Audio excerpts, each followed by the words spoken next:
جب اللہ چاہتا ہے کہ کسی بندے سے دوستی کرے تو اس کی زبان پر اپنا ذکر اور دل پر اپنی فکر کے دروازے کھول دیتا ہے۔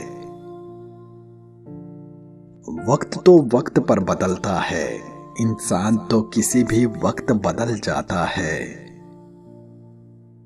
بانو قدسیہ کہتی ہیں، جس مرد کو سچی محبت ہوگی وہ عورت کا ساتھ کبھی نہیں چھوڑے گا، چھوڑے گا تو مر جائے گا۔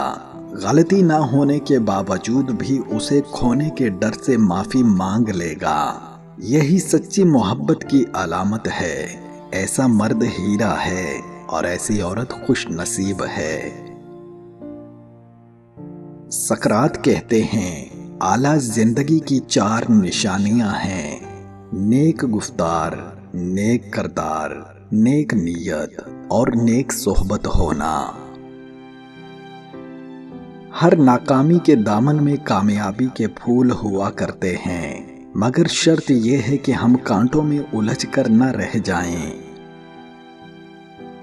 اگر مرد کو آنکھ فرض کر لیا جائے تو عورت اس کی بینائی ہے، اور اگر مرد کو پھول سمجھا جائے تو عورت اس کی خوشبو ہے۔ مرد کی خوبصورتی اس کی شکل میں نہیں، اس کے الفاظ میں ہوتی ہے۔ اگر اس کے الفاظ بدصورت ہو جائیں تو اچھا خاصا مرد بھی مکروہ لگنے لگتا ہے۔ بابا محمد یحییٰ خان کہتے ہیں، عورت کی سب سے قیمتی چیز اس کا چاہے جانے کا احساس یا خواہش ہے۔